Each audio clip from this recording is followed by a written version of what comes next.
ಎನ್ಜಿಆರ್ಎಸ್ ಭವನ, ಹಳೆ ತಿರುಮಕುಡಲು ಟಿ ನರಸೀಪುರ. ಎನ್ಜಿಆರ್ಎಸ್ ಭವನವು ತ್ರಿವೇಣಿ ಸಂಗಮ, ಕಾವೇರಿ, ಕಬಿನಿ ಮತ್ತು ಸ್ಫಟಿಕ ಸರೋವರ ದಡದಲ್ಲಿರುವ ಅಗಸ್ತೇಶ್ವರ ದೇವಸ್ಥಾನದ ಬಳಿ, ತಿರುಮಕುಡಲು ಟಿ ನರಸೀಪುರ, ಮೈಸೂರು ಜಿಲ್ಲೆ. ನಮ್ಮ ಈ ಸುಸಜ್ಜಿತ ಸಭಾಂಗಣದಲ್ಲಿ 250ಕ್ಕೂ ಹೆಚ್ಚು ಜನರ ಸಾಮರ್ಥ್ಯಕ್ಕಾಗಿ ಫಂಕ್ಷನ್ ಹಾಲ್, ಡೈನಿಂಗ್,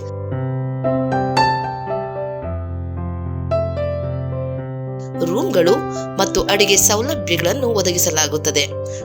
ಎಲ್ಲ ಶುಭ ಸಮಾರಂಭಗಳಾದ ಮದುವೆ, ನಿಶ್ಚಿತಾರ್ಥ, ಉಪನಯನ, ಸಭೆಗಳು, ಸಮ್ಮೇಳನಗಳು ಮತ್ತು ಸಾಂಸ್ಕೃತಿಕ ಚಟುವಟಿಕೆಗಳಿಗೆ ಸೂಕ್ತವಾಗಿದೆ.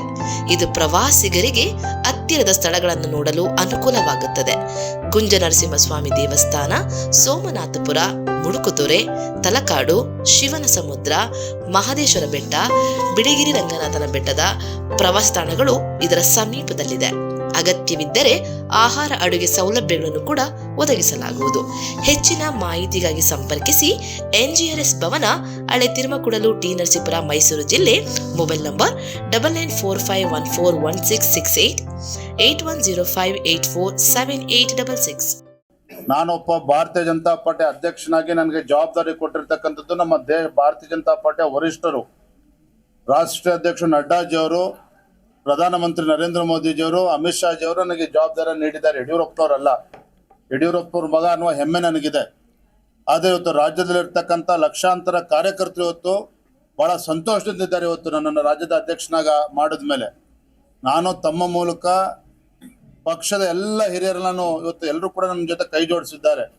ಈಶ್ವರಪ್ಪನವರ ಆದಿಯಾಗಿ, ಸಿ ಟಿ ರವಿ ಅವರ ಆದಿಯಾಗಿ, ಸದಾನಂದ ಗೌಡರ ಆದಿಯಾಗಿ ಎಲ್ಲರೂ ಕೂಡ ಇವತ್ತು ವಿಜೇಂದ್ರ ಪಕ್ಷದ ಅಧ್ಯಕ್ಷ ನೇತೃತ್ವದಲ್ಲಿ ಪಕ್ಷಕ್ಕೆ ಬಲವನ್ನು ಕೊಡ್ತಕ್ಕಂಥ ಕೆಲಸ ಮಾಡ್ತೇವೆ ಅಂತೇಳಿ ಹಿರಿಯರೆಲ್ಲರೂ ಕೂಡ ನನಗೆ ಆಶೀರ್ವಾದವನ್ನು ಮಾಡಿದ್ದಾರೆ.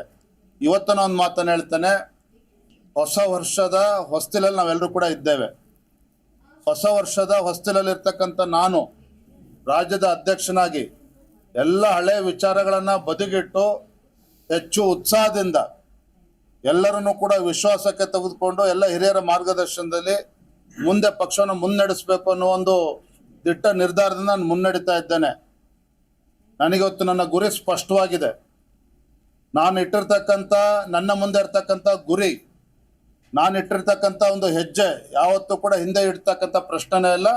ನನ್ನ ಮುಂದೆ ಇರ್ತಕ್ಕಂಥ ಗುರಿ ಎಲ್ಲ 28 ಕ್ಷೇತ್ರಗಳನ್ನು ಭಾರತೀಯ ಜನತಾ ಪಾರ್ಟಿ JDS ಗೆಲ್ಲಬೇಕು, ನರೇಂದ್ರ ಮೋದಿಜಿಯವರ ಕೈನ ಬಲಪಡಿಸಬೇಕು. ಹಾಗಾಗಿ ಯಾವುದೇ ಕಾರಣಕ್ಕೂ ಹಿಂಜರಿತಕ್ಕಂಥ ಪ್ರಶ್ನೆನೇ ಇಲ್ಲ. ನಾನು ಮತ್ತೊಮ್ಮೆ ತಮ್ಮ ಮೂಲಕ ಮನವಿಯನ್ನು ಮಾಡ್ತೇನೆ, ನಾವೆಲ್ಲ ಪಕ್ಷದ ಮುಖಂಡರು ಎಲ್ಲರೂ ಕೂಡ ಒಗ್ಗಟ್ಟಾಗಿದ್ದೇವೆ, ಒಂದಾಗಿದ್ದೇವೆ. ಒಬ್ರು ಇಬ್ರು ಏನು ಮನಸ್ತಾಪಗಳಿದೆ ಅದನ್ನು ಸರಿಪಡಿಸಕ್ಕಂಥ ಕೆಲಸವನ್ನು ಮಾಡ್ತೇನೆ. ಮತ್ತೊಂದು